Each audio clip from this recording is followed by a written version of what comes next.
Valencia, Spain, August 16, 2017. The city woke up to a day that would change everything. Antonio Navarro Cerdán entered his garage in Patraix, unaware of the danger waiting in the shadows.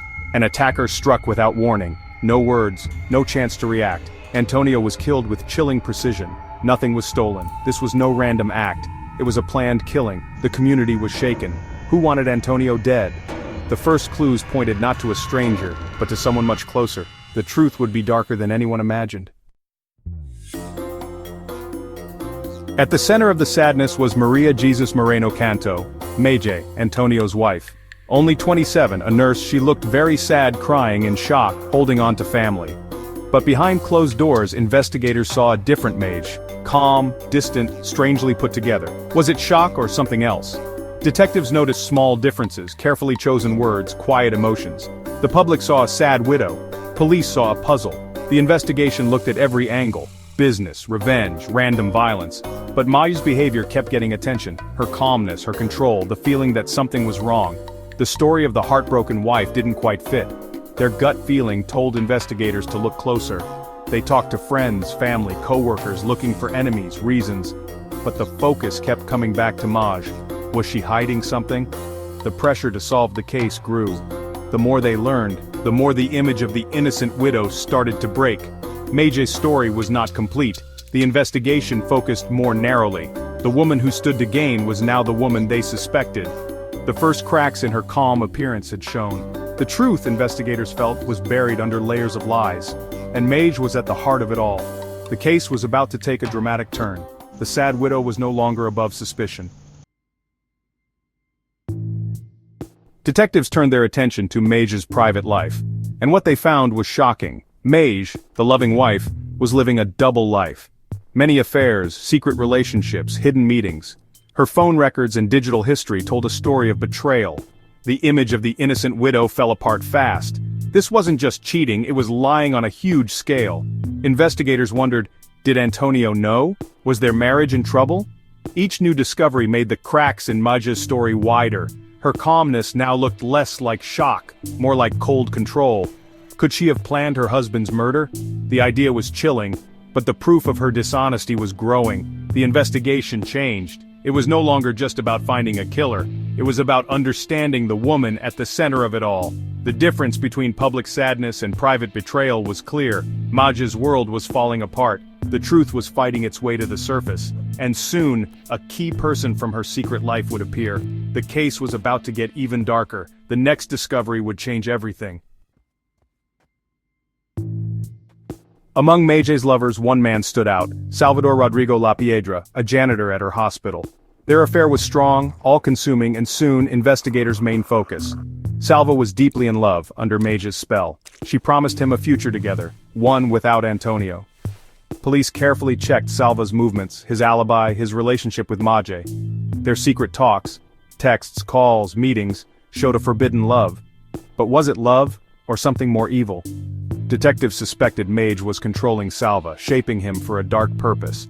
Friends said Salva seemed changed, nervous, thinking a lot. The connection between Maje and Salva was clear. Did it include murder? The evidence started to suggest it did. Maje, the charming nurse, Salva, the dedicated janitor, an unlikely pair for murder. But strong feelings, jealousy, and control are powerful forces. Investigators believed Maje was using Salva as her tool. The web connecting them to Antonio's murder was getting tighter. The focus was now on how far Salva would go for Maje, and whether Maje was the real mastermind. The investigation was getting close. The truth about their deadly team-up was about to be revealed. The case was no longer just about a crime, it was about a secret plan, and Maje was at its center. Investigators now saw Maje as the planner of Antonio's murder, the reason to get rid of her husband for good. But how did she convince Salva to kill? Through manipulation, telling him lies about Antonio supposedly hurting her. She painted herself as a victim, desperate to escape. These claims were false, a planned trick to get Salva's sympathy. Maje promised Salva a future together, once Antonio was gone. For Salva, blinded by love, it was too good to resist. He became her willing pawn. Maje used his weaknesses, desires, and loyalty. The plan took shape, a dark conspiracy fueled by lies. Maje's psychological grooming was key. She made Salva believe murder was an act of saving her, of love. The prosecution argued. This was not just passion, but control. Maje's control over Salva was complete. The secret plan was made in secret, driven by manipulation. Salva was the weapon, Maje, the mastermind. The web she wove was complex and deadly. The evidence pointed to a chilling planning ahead of time. Maje's betrayal was total. The plan was set in motion. The stage was ready for murder, and Salva was ready to do what she told him. The final act of the plot was about to happen. The truth would soon come to light. The murder plot was carefully planned, down to the smallest detail. Maje didn't just manipulate, she helped make it happen. She gave Salva the keys to the garage, Antonio's final destination. This was no crime of passion, but a carefully planned killing. Maje knew Antonio's routines, his habits, his parking spot. She shared every detail with Salva. The garage was chosen for its privacy and how predictable it was. Antonio would be alone, unprotected. Maje made sure Salva knew exactly when to strike. The timing had to be perfect. No witnesses, no mistakes. The plan's precision was terrifying. Maje's betrayal was complete, using her knowledge of Antonio's life to end it. The garage became the killing zone. The keys were the ultimate act of being involved. Maje set the stage, Salva played his part. The prosecution's case was clear. Maje was the mastermind.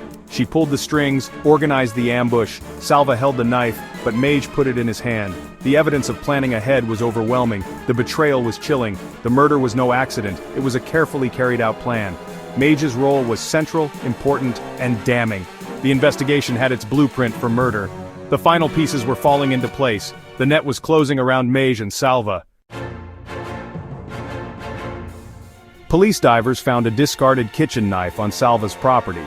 Crucial evidence in Antonio's murder. Forensic tests linked it directly to the crime. But the real breakthrough came from phone taps. Maje and Salva's calls revealed guilt, planning, and manipulation. The knife and their own words sealed their fate. The case was overwhelming. Justice was closing in. In January 2018, the arrests came. Maje and Salva accused of Antonio's murder. The public was shocked, a nurse and a janitor planning a cold-blooded killing. Salva confessed, saying he acted alone, driven by love. He tried to protect Maje, making himself look like the obsessed lover. But investigators saw through the story. Maje's involvement was clear. Then, a twist in prison, Salva learned Maje had moved on to another inmate. Feeling betrayed, Salva changed his story. He directly involved Maje, detailing her role in the planning, the manipulation, the instructions. His new testimony painted Maje as the mastermind. Maje, however, denied everything, saying she was innocent, but her denials sounded hollow against the huge amount of evidence. The truth was finally coming out. Everything was set for a dramatic trial. The public watched as the story unfolded. The case became a national sensation. The evidence was overwhelming. The prosecution was ready, the defense was desperate. The fate of Maje and Salva hung in the balance. The truth, in all its ugly detail, was now impossible to hide. The trial would decide their fate. The world waited for justice. The story of betrayal and murder was almost at its end. The final chapter was about to be written. The consequences of their actions would be severe. The truth had finally come to light. Justice was within reach. The trial of Maje and Salva captivated Spain. The prosecution laid out the affairs, the manipulation, the garage keys, the phone taps. Maje, called the Black Widow of Patraix, faced overwhelming evidence. The jury listened to weeks of testimony. The verdict, guilty. Maje received 22 years for murder. Salva, 17 years for his cooperation. Both were ordered to pay money to Antonio's family. Justice, in the eyes of the court, was served. But the story didn't end there. In 2023, Maje gave birth in prison. The father, another inmate, found guilty of murder. She was moved to a mother-child unit, causing public anger. Even behind bars, her controversial relationships continued. The case inspired a Netflix thriller, making her even more famous. The Black Widow of Patraix became a symbol of betrayal and manipulation. Antonio Navarro Cerdan was the victim of a carefully planned crime, killed by a man deeply in love with his wife, a wife who planned his death. The case leaves unsettling questions. How well can you ever truly know someone? What secrets lie behind a normal appearance? The story of Maje and Salva is a chilling reminder of the darkness within. Lies, manipulation, betrayal, murder. The deadliest secrets are often the ones closest to home, and sometimes the greatest danger sleeps right beside you.